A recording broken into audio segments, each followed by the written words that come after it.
अब फर्क साफ है। एक तरफ प्रधानमंत्री मोदी जी के नेतृत्व में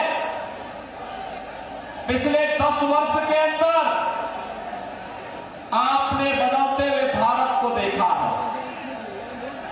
हर एक क्षेत्र में देश विकास कर रहा है, सीमाएं सुरक्षित हुई हैं, इंफ्रास्ट्रक्चर के वर्ल्ड क्लास कार्य हो रहे हैं,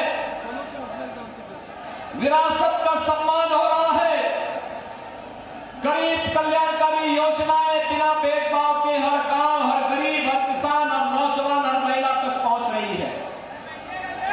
और बहनों और भाइयों, दूसरी ओर झारखंड विपन्न हुआ है पिछले 5 वर्ष में। झारखंड की स्थिति क्या है, मैं इसकी चर्चा करूंगा। पहले नया भारत याद करिए, कांग्रेस आरजेडी झारखंड मुक्ति मोर्चा की केंद्र में सरकार थी और उस समय जब पाकिस्तान के द्वारा प्रेरित आतंकवाद घुसपैठ करता था, देश के अंदर आतंकी विस्फोट होते थे, मैं और रविंद्र पांडे जी जैसे लोग संसद में आवाज उठाते थे तो कांग्रेस की सरकार कहती थी कि पाकिस्तान के खिलाफ मत बोलो, संबंध खराब हो जाएंगे। यानी देश की सीमाओं की सुरक्षा की खातिर ये लोग संबंध दांव पे लगाकर संबंधों को बनाने के लिए देश की सुरक्षा को दांव पे लगाते थे। और आज का भारत है, अब पाकिस्तान का कोई आतंकवादी भारत की सीमा का अतिक्रमण करता है तो उसको जहन्नुम की यात्रा में भेज दिया जाता है और दोबारा पाकिस्तान वापस नहीं जा पाएगा। ये नया भारत है, छेड़ता नहीं है, लेकिन कोई भारत को छेड़ेगा तो भारत उसको छोड़ेगा भी नहीं, क्योंकि दुनिया का सबसे सशक्त नेतृत्व आपके पास है। आतंकवाद की जड़ कश्मीर की धारा 370 समाप्त कर दी। अभी मुझे यहां पर डॉक्टर प्रहलाद बड़वाल जी कह रहे थे कि जनसंघ के समय से मैं भारतीय जनता पार्टी का कार्यकर्ता हूं।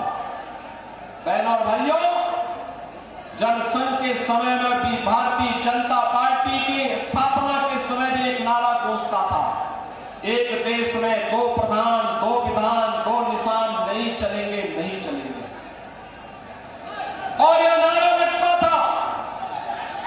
आज मोदी जी ने हकीकत में बदल दिया है, कश्मीर में धारा 370 समाप्त कर दी है, आतंकवाद की ताबूत पर अंतिम कील ठोकने का काम कर दिया है, नक्सलवाद को पूरी तरह समाप्त करने की अग्रसर सरकार कार्य कर रही है। बहनों और भाइयों, आतंकवाद हो या नक्सलवाद, उग्रवाद हो या आतंकवाद, इन सब की समस्या का समाधान भारतीय जनता पार्टी करते हुए 140 करोड़ भारतवासियों को सुरक्षा प्रदान कर रही है। बहनों और भाइयों, आज IIT, IIM, AIIMS, highway, railway, airport का निर्माण भारतीय जनता पार्टी नेतृत्व की केंद्र की एनडीए सरकार कर रही है। कल आपने देखा होगा, बिहार के दरभंगा में प्रधानमंत्री जी ने एम्स का शिलान्यास किया, हर घर नल की योजना भी बन रही है। ये काम कांग्रेस, आरजेडी और झारखंड मुक्ति मोर्चा की यूपीए सरकार भी कर सकती थी, लेकिन बहनों और भाइयों उन्होंने नहीं किया।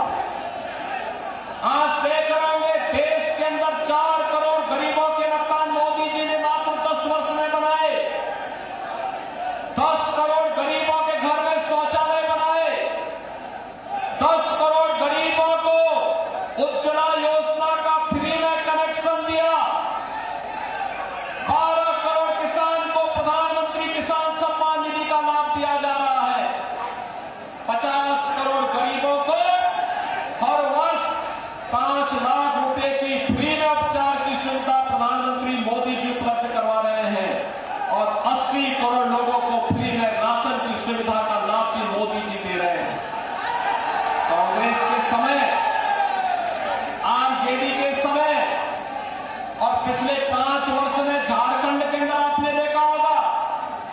गरीबों के लिए मोदी जी भेजते हैं सब टकार जाते हैं। ये कांग्रेस, आरजेडी, झारखंड मुक्ति मोर्चा डकार जाती है। कांग्रेस के एक सांसद के घर में 350 करोड़ रुपए मिले, नोट का पहाड़ मिला।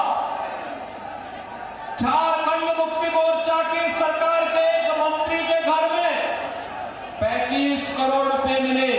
ये पैसा क्या कांग्रेस, आरजेडी या फिर झारखंड मुक्ति मोर्चा का है क्या? नहीं, ये पैसा झारखंड का पैसा है, आप सबका पैसा है। वे चंद लोग लूट करके अपने घर को भरने का काम कर रहे हैं।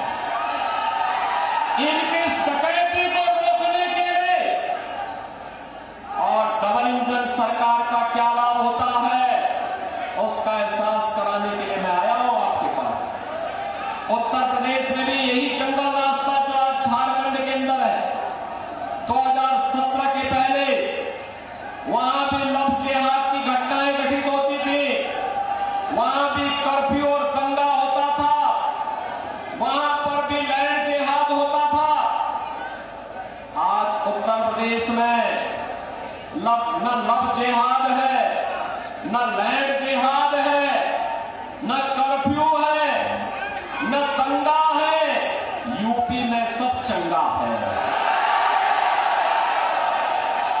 यूपी में सब चंगा है। बहनों भाइयों, विरासत का सम्मान कैसे होता है? देखो, जो काम 500 वर्षों के लिए, जिस कार्य के लिए हिंदू समाज लड़ता रहा था, एक ही बात कहता था कि रामलला हम आएंगे, मंदिर वहीं, यही बोलते थे ना।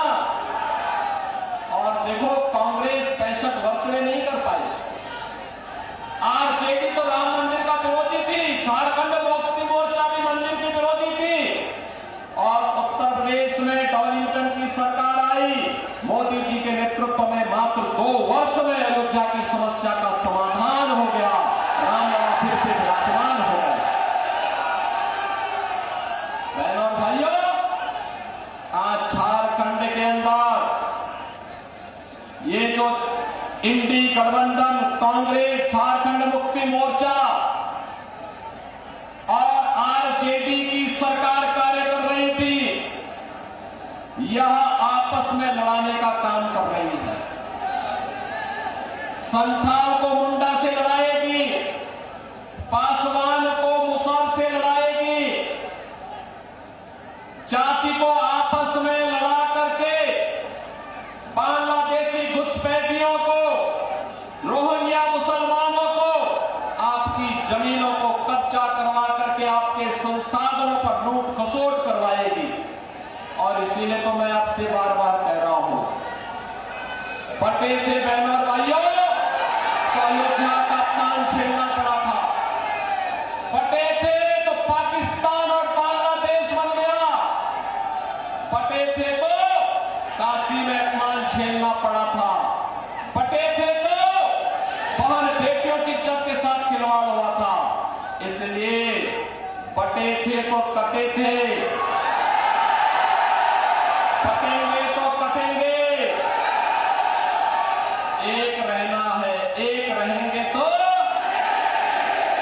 सेफ रहेंगे, नेक रहेंगे। एक रहेंगे तो, और यह काम केवल भाजपा कर सकती है।